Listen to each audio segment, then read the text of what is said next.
warahmatullahi wabarakatuh.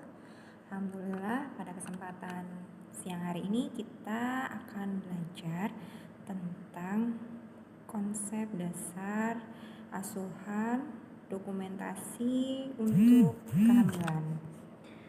Ya, kita mulai ya. Kita akan mulai teorinya terlebih dahulu. Ya, tujuannya untuk asuhan kehamilan mungkin kalian sudah pernah ya mendapatkan oleh Bu Siti ataupun Bu Eti.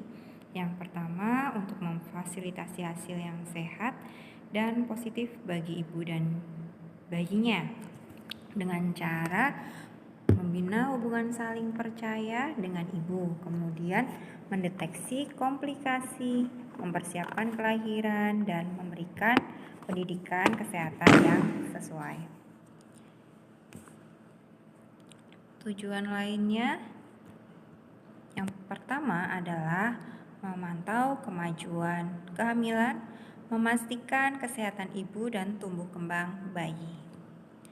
Yang kedua, meningkatkan dan mempertahankan kesehatan mental dan sosial ibu. Kemudian yang ketiga, mengenal secara dini adanya ketidaknormalan komplikasi yang mungkin terjadi selama hamil, termasuk riwayat penyakit secara umum, kebidanan maupun pembedahan. Kemudian mempersiapkan kehamilan yang cukup bulan, melahirkan dengan selamat ibu dan bayinya, dan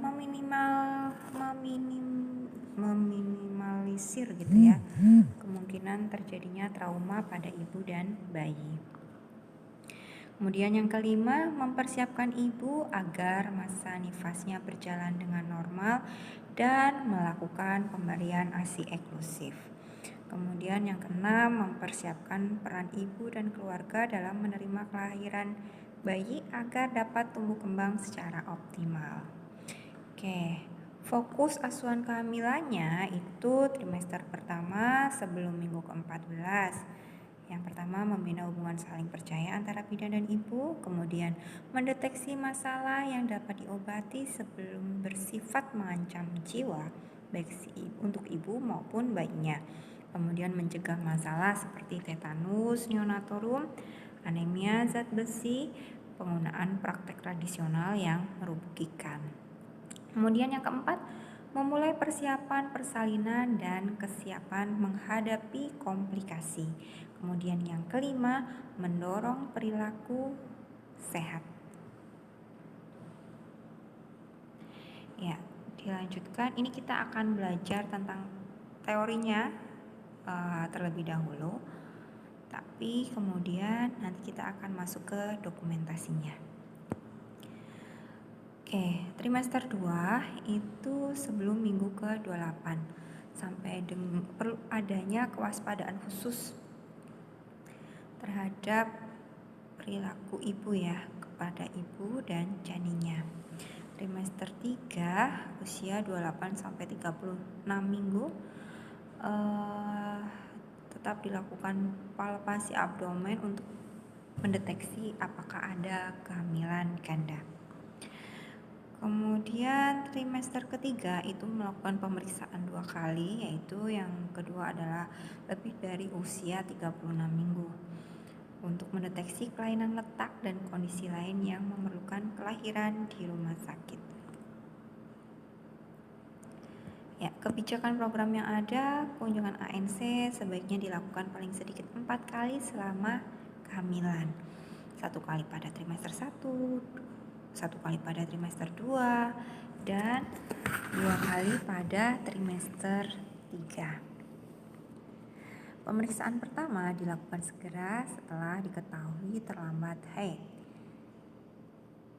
Ya, kunjungan ANC yang ideal adalah setiap bulan sampai umur kehamilan 28 minggu.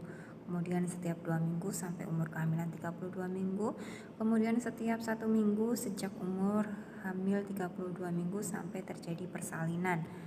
Kemudian pemeriksaan khusus jika terdapat keluhan tertentu. Ya, standar asuhannya ada SPK meliputi 24 standar ya. ada standar pelayanan umum, kemudian standar pelayanan antenatal, standar pertolongan persalinan, standar pelayanan nifas, standar penanganan kegawat daruratan obstetrik dan neonatal. Kemudian kita masuk ke standar pelayanan antenatal. Ya, kita akan kupas di sini ya. Yang pertama adalah identifikasi ibu hamil. Ya, kita harus melakukan identifikasi ibu hamil. Kapan dilakukan, dengan cara apa ya? Dengan cara kita melakukan anamnesa kepada ibu hamil. Selain anamnesa, nantinya kita juga akan melakukan pemeriksaan fisiknya. Standar yang keempat, pemeriksaan dan pemantauan antenatal minimal 4 kali, meliputi anamnesa, pemeriksaan fisik, pemeriksaan obstetri, dan pemeriksaan penunjang. Standar yang kelima adalah palpasi abdominal. Standar yang keenam, pengelolaan anemia dalam kehamilan. Standar yang ketujuh, pengelolaan dini hipertensi pada kehamilan. Standar yang ke-8, persiapan persalinan. Ya, pelayanan asuhan standar minimal itu ada 7T ya. Dan 7T itu harus ada dalam pemeriksaan dan tentunya harus ada di dokumentasi. Pertama, timbang berat badan. Kita harus ukur timbang berat badannya, kemudian ukur tekanan darah. Ini semua ada di data objektif. Kemudian ukur tinggi fundus uteri, kemudian melakukan imunisasi TT lengkap, kemudian pemberian tablet FE, kemudian periksa ibu hamil dari ujung rambut sampai dengan ujung kaki, dan yang terakhir temu bicara dalam rangka persiapan rujukan dan tes terhadap penyakit menular seksual. Pelayanannya kita harus melakukan midwifery care ya. Senternya adalah bidan, ruang lingkup dan wewenangnya sesuai dengan Permenkes nomor 900. Asuhan yang diberikan normal. Kalau rujukan jika ditemukan komplikasi atau adanya resiko tinggi pada ibu dan janin. Yang kedua, obstetrican and gynecology care oleh dokter spesialis obstetri.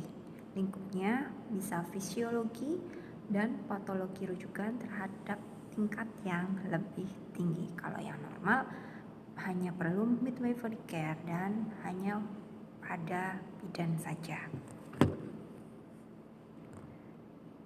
Kemudian public health center, ini timnya adalah bidan serta dokter umum, biasanya di puskesmas ya. Lingkupnya fisiologi patologi sesuai dengan pelayanan yang tersedia, rujukan pada tingkat yang lebih tinggi yaitu rumah sakit. Kemudian hospital atau rumah sakit, timnya bidan dan spesialis obstetrik ginekologi, lingkupnya fisiologi patologi sesuai pelayanan yang tersedia. Ya, kita nanti akan belajar yang normal-normal dulu aja ya, khususnya pada bidan midwifery care. Ya, hak ibu hamil, hak mendapatkan keterangan mengenai kesehatannya. Oleh karena itu, setelah kita melakukan pemeriksaan, kita harus memberikan informasi tentang hasil pemeriksaan dan memberikan pendidikan kesehatan untuk ibu hamilnya. Kemudian hak mengetahui jenis prosedur tindakan, hak mendapatkan pelayanan prosedur dalam lingkup privasinya, hak mengutarakan pandangan pilihannya. Ya, jadi kita tidak boleh memaksakan, dan semua itu harus ditulis di dokumentasi ya, karena kita akan belajar tentang dokumentasi asuhan pada ibu hamil. Ya, tenaga profesionalnya dokter dan bidan ya, dokter SPOG serta tim gabungannya. Peran dan tanggung jawab bidan, membantu ibu dan keluarga untuk mempersiapkan kelahiran, kemudian mendeteksi dan mengobati komplikasi yang mungkin timbul selama kehamilan. Kemudian meningkatkan, memelihara kesehatan fisik, mental, sosial ibu dan bayi dengan memberikan pendidikan, imunisasi, dan suplemen. Kemudian membantu mempersiapkan ibu menyusui bayinya, melalui masa nifas yang normal, menjaga kesehatan anak secara fisik, psikologis maupun sosial. Evidence base-nya perlu adanya riset lebih lanjut untuk mendapatkan data dan kesimpulan yang lebih akurat dalam dunia kebidanan, khususnya perkembangan asuhan antenatal.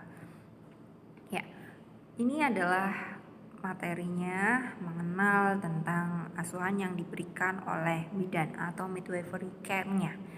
Jadi asuhan yang diberikan oleh bidan harus ditulis dalam dokumentasi kebidanan. Seperti apa dokumentasinya? Bisa seperti SOAP ataupun VANE. Kalau sekarang ini kita menggunakan SOAP yang lebih ringkas dan lebih bisa dipahami oleh tenaga kesehatan. Oke, mungkin itu saja untuk teori dokumentasi untuk asuhan kehamilannya. Kita lanjut ke materi dokumentasi kehamilan, asuhan kehamilan. Terima kasih. Wabillahi taufiq wal hidayah. Wassalamualaikum warahmatullahi wabarakatuh.